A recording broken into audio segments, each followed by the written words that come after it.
Hi there, and welcome back to Morgan at Random.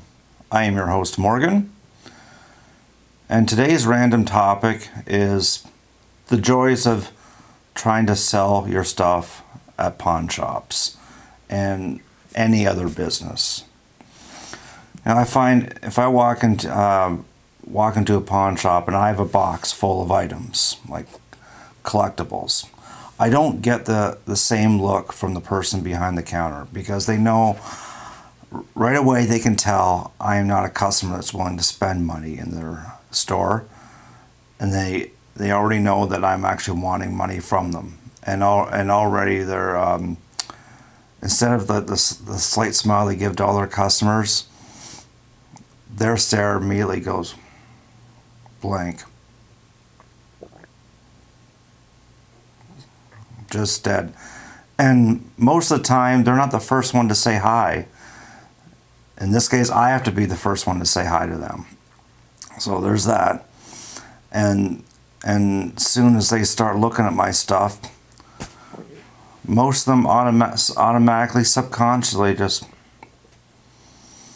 start shaking their heads. They don't even know they're doing it. They're just doing it because they're used to it. Because they want to start making you feel like the stuff that you have is not worth the box that it's in. And yeah, they'll give you all kinds of excuses like, well, I don't know if I can move this, and I don't know if there's a market for that. And I'd say, but this is an engagement ring. Yeah, most people aren't into diamonds anymore. They like gold. Okay, well, I have this gold necklace. Yeah, we don't sell too many necklaces. Maybe if it was a gold ring. And as much as you think that you should get for all the stuff that's in the box, you will get 10% of what you can think you can get. Most of the time, 1/10 of 1%, if they even take it at all. The same, when you go to buy a new car and you take your old one in as a trade-in. The salesman's all nice and pleasant and smiles when he sees you and you want to buy a new car. As soon as he sees your trade-in, it doesn't matter if it's like only a year old or 2 years old. They'll look at it like a doctor examining a patient. And then subconsciously, they'll start shaking their head again, and then they'll go get their blue book, and they'll look over everything, and then they'll come over to you. They'll look at you like a doctor who has just come out of the operating room, and he's about to tell you that a loved one has passed. And they'll be like, oh. We're really sorry, based on everything we've looked at and everything that this here book says. They might not even point to your model car in the book, and they'll just say, I think we can only offer you like $500. But I paid $12,000. I paid $12,000 2 years ago. Well, obviously you must have left this vehicle out in the sun, and I think it's seen one too many rainstorms too. Oh, and there's a ketchup stain on the front seat, so that's $5,000 off right there. We can't classify this vehicle as mint.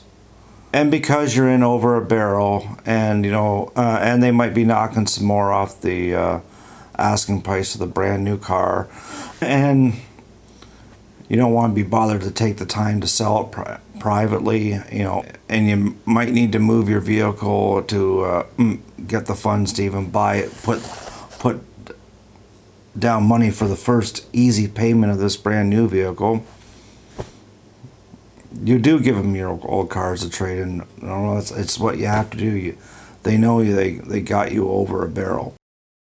And there was this other time I needed to make the rent, so I brought my PS5 into the pawn shop.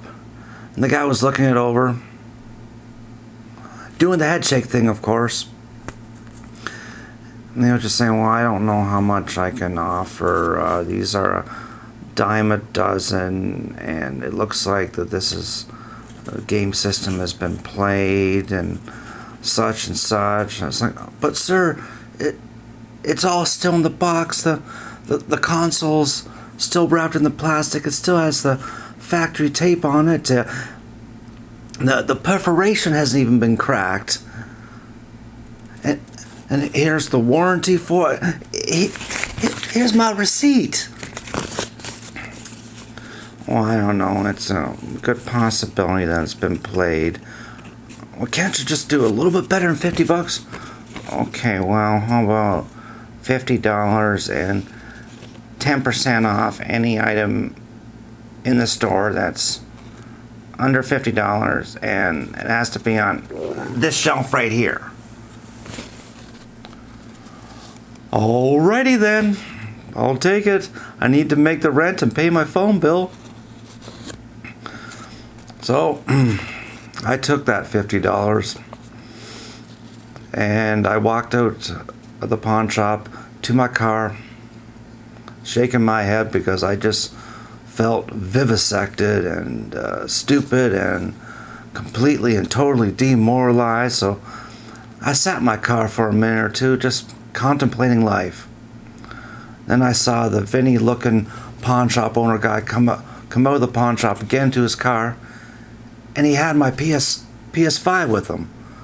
So I'm thinking, oh geez, well, that guy gets to go home and play some video games. And I gotta head to Walmart and get some groceries and get some toilet paper because I was out and they had a sale on toilet paper. So I went to the Walmart. I'm coming down the aisle, and I looked over the top of the toilet paper stack in my cart, and I saw the Vinny looking guy at the returns counter. Like, I'm thinking, oh, small world. And he had my PS5 in his hand, and my PS5 in his one hand, and big pile of cash in the other hand. So if any of you can relate to leaving a pawn shop and having your hopes and dreams completely dashed and stomped on, please hit a like and subscribe.